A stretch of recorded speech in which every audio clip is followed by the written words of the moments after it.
Next component of the eukaryotic cell is a plastid.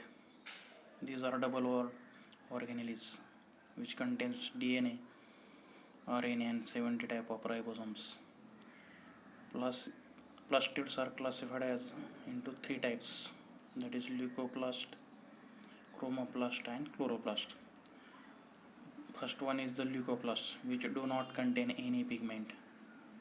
These are meant for storage of nutrients. Example given: amyloplast stores starch, elaioplast stores oils, while elyroplast stores proteins.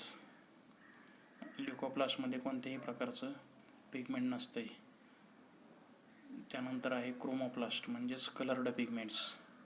त्याच्यामध्ये carotene आणि जॅन्थोफिल हे दोन colour pigment सांगता येतील. ते impart red, yellow, orange colour to the flowers and fruits. 3 number आहे chloroplast. आता generally chloroplast हे पानामध्ये मेझोफिलचा जो भाग असतो, ग्रीन पार्ट, त्या ठिकाणी सापडते. क्लोरोप्लास्टमध्ये हरित रंगाचं एक पिगमेंट असते क्लोरोफिल नावाचं, आणि त्याच्याबरोबरच काही एन्झाईम्स असतात की जे शुगरची निर्मिती करतात प्रकाश संश्लेषणाच्या माध्यमातून. त्यानंतर कॅव्हिटी जी असते आतमध्ये क्लोरोप्लास्टच्या इनर मेम्ब्रेनच्या, त्याच्यामध्ये सॅक्सचा एक संच असतो, त्याला आपण थॅलोकॉइड असं म्हणतो. These thylakoids are arranged in the form of stacks. नाण्यांचा ज्या पद्धतीनं एक स्टॅक तयार होतो, नाणे एकावरती एक ठेवल्यानंतर, तशा पद्धतीने थॅलॉइड एकावर एक ठेवल्यानंतर ज्या पद्धतीने स्टॅक्स तयार होतात त्या स्ट्रक्चरला ग्रॅना असं म्हणतात. आणि ग्रॅना जे आहेत, these are connected to each other by means of tubules which are called as stroma lamellae. Space outside the thylakoid. थॅलाकॉइडच्या आतमध्ये जी मोकळी जागा असते त्याच्यामध्ये तो जो भाग असतो तो पूर्णपणे स्ट्रोमाचा भाग असतो, आणि त्या स्ट्रोमामध्ये वेगवेगळ्या प्रकारचे एन्झाईम्स की जे प्रकाश संश्लेषणाची आवश्यकता असतात ते आपल्याला पाहायला मिळतात.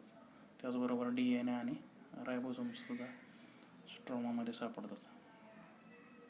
त्यानंतर पुढचा जो कंपोनंट आहे युकॅरियोटिक सेलचा, रायबोझोम्स, की ज्याला आपण प्रोटीन फॅक्टरीज म्हणतो. पेशींच्या किंवा प्रथिन निर्मितीचा कारखाना असं सुद्धा म्हणतात. Ribosomes are protein factories of the sale.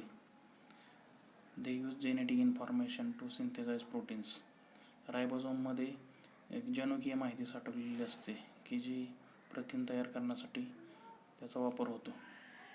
Ribosomes were first observed as a dense particle in electron microscope of cell by scientist Palade in 1953. 1953 साली पॅलेडने पहिल्यांदा रायबोझोम्स त्या ठिकाणी पाहिले. रायबोझोम हे रायबोझोमल RNA आणि प्रोटीनपासून बनलेले असतात, आणि त्याला कुठलंही त्या ठिकाणी मेम्ब्रेनस कव्हरिंग नसते. युकॅरियोटिक सेलचा विचार केला तर मायटोकॉन्ड्रिया, प्लॅस्टिड्स आणि सायटोसोलमध्ये आपल्याला रायबोझोम्स विखुरलेले पाहायला मिळतील. पेशीद्रवामध्ये म्हणजे सायटोप्लाझममध्ये जे रायबोझोम्स असतात ते आउटर सरफेस जो आहे रफ एंडोप्लाझमिक रेटिक्युलमचा त्याला अटॅच असतात. त्याचबरोबर न्यूक्लिअर मेम्ब्रेनला सुद्धा अटॅच असतात रायबोझोम्स, किंवा freely suspended in the cytoplasm. रायबोझोमचे त्या ठिकाणी 2 सब युनिट असतात, स्मॉलर आणि लार्जर सब युनिट्स, आणि साधारणतः त्याचा प्रकार जो आहे ATS टाईप असतो. आता जे रायबोझोम्स बाउंड असतात ते एक विशिष्ट प्रकारचे प्रोटीन्स तयार करतात आणि ते पेशींच्या बाहेर पाठवले जातात. पेशींच्या बाहेर पाठवले जाताना त्याच्यावरती प्रक्रिया जी केली जाते ती एंडोप्लाझमिक रेटिक्युलम आणि गोल्गी मॉड्यूलमध्ये रायबोझोमवरती प्रक्रिया करून ते पेशींच्या बाहेर पाठवले जातात.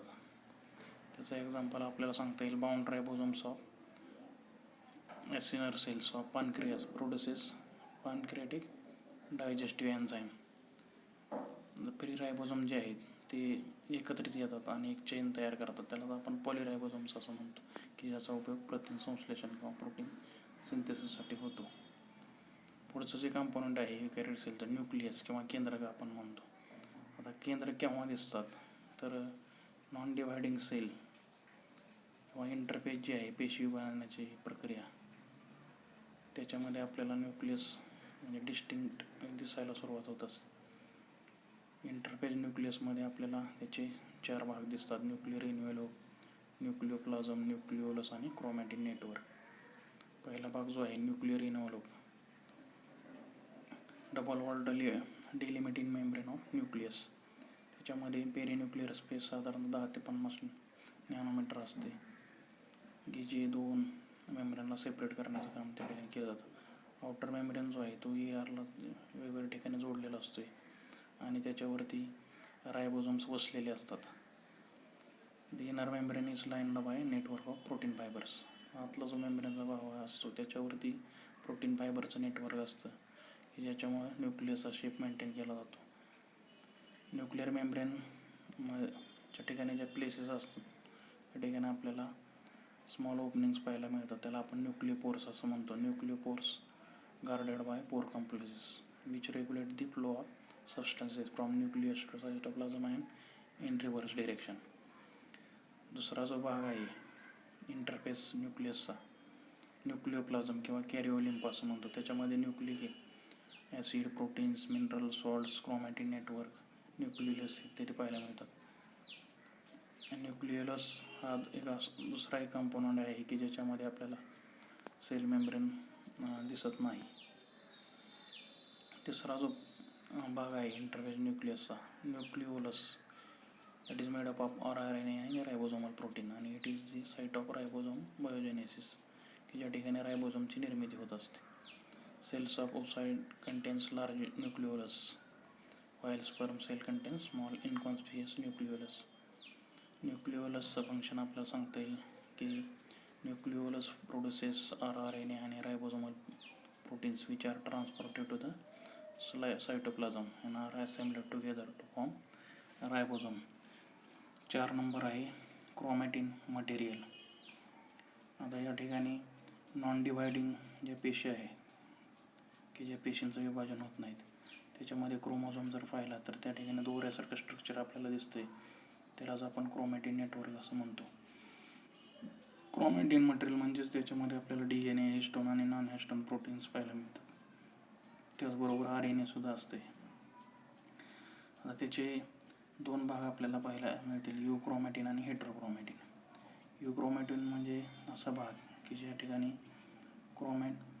DNAची संख्या जास्त असते आणि DNA ॲक्टिव्ह असतात. तर हेटेरोक्रोमॅटिन म्हणजे क्रोमॅटिनचा असा भाग की ज्या ठिकाणी प्रोटीन्स संख्या जास्त असते परंतु DNAची संख्या कमी असते आणि DNA लेस ॲक्टिव्ह असतात. न्यूक्लियसची कार्य, फंक्शन्स ऑफ न्यूक्लियस, त्याचा हेरिडिटी आणि व्हेरिएशनमध्ये महत्त्वाचा रोल आहे. त्यानंतर synthesis of proteins, DNA, RNA आणि रायबोझोम. त्यानंतर फायलोजेनिक स्टडीजमध्ये न्यूक्लियसचा उपयोग केला जातो. बिकॉज त्याचं कारण असं आहे की क्रोमोझोम नंबर जो आहे कॉन्स्टंट आहे फॉर स्पेसिस. नेक्स्ट कंपोनंट आहे सायटोस्केलेटन. सायटोस्केलेटन जे आहे that is a network of fibrils found in throughout the cytoplasm. त्याचे 3 भाग आपल्याला पाहायला मिळतील. मायक्रोट्युब्युल्स की जे ट्युब्युलिन नावाच्या प्रोटीनपासून बनलेलं असते. त्यानंतर मायक्रोफिलामेंट्स ॲक्टिन नावाच्या प्रोटीनपासून बनलेलं आहे. आणि तिसरा भाग आहे इंटरमिजिएट फिलामेंट्स की ज्याच्यामध्ये फायब्रस प्रोटीन्स पाहायला मिळतात. सायटोस्केलेटनचा रोल आहे maintenance of shape of cell, contraction of cell, mobility of cell आणि cell organelles, changes in the shape of the cell and cell division. Cilia म्हणजेच fine hair like membrane bound protoplasmic outgrowth occur on the pre-surface of the cell. They generate current in a fluid medium for passage of material and locomotion. Cilia acts as oars, causing movement of cells. ज्या पद्धतीनं बोट पाण्यातून पुढे नेण्यासाठी वल्हे असतात तसे cilia हे वल्ह्याचं काम करतात जेणेकरून पेशींची हालचाल होती. फ्लॅजेलाचे 3 भाग सांगता येईल, बेसल बॉडी, बेसल प्लेट आणि शॅफ्ट. बेसल बॉडी हा बाहेरचा भाग आहे सायटोप्लाझमचा आणि तो सेंट्रलपासून तयार झालेला आहे. त्याच्यामध्ये 9 पेरिफेरल ट्रिप्लेट्स पाहायला मिळतील फायब्रिलचे. शॅफ्ट हा एक्सपोज्ड पार्ट आहे फ्लॅजेलाचा. त्याचे 2 भाग आहे, शीथ आणि एक्झोनेमा. शीथ हे मेम्ब्रेन ऑफ किंवा कव्हरिंग मेम्ब्रेन ऑफ फ्लॅजेलम. ॲक्झोनिमामध्ये 11 फायब्रिल्स असतात आणि 9 पेरिफेरल डबलेट्स असतात आणि त्याच्यामध्ये 2 सिंगल सेंट्रल फायब्रिल्स, म्हणजे 9 अधिक 2 असा 11 पॅरलल त्या ठिकाणी आपल्याला लॉंग ॲक्सिस पाहायला मिळतील. त्याच्यामध्ये 9+2 म्हणजेच 9 पेरिफेरल डबलेट्स आणि 2 central fibrils. Central tubules are enclosed by sheath. The sheath is connected to one of the tubules of peripheral doublets by radial spoke. त्यानंतर सेंट्रल ट्युब्युल जे आहे ते जोडलेलं असतं एकमेकांना ब्रिजेसच्या माध्यमातून. पेरिफेरल डबलेट्स हे जोडलेलं असतं एकमेकांना लिंकरच्या माध्यमातून. त्यानंतर शेवटचा जो मुद्दा आहे सेंट्रिओल्स आणि सेंट्रोझोम्स. सेंट्रोझोम्स हे न्यूक्लियसच्या जवळ आपल्याला त्या ठिकाणी पाहायला मिळतात प्राणी पेशीमध्ये. त्याच्यामध्ये पेअर ऑफ सिलेंड्रिकल स्ट्रक्चर्स असतात, त्यालाच आपण सेंट्रिओल असं म्हणतो.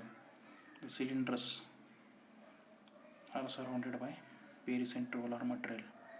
आता प्रत्येक सिलेंडर जो आहे सेंट्रिओलचा त्याच्यामध्ये 9 सेट्स असतात ट्रिपलेट मायक्रोट्युब्युल्सचे. Spaced triplets are connected to each other by means of non tubulin proteins. At the proximal end of centriole there is a set of tubules, त्यालाच आपण हब असं म्हणतो.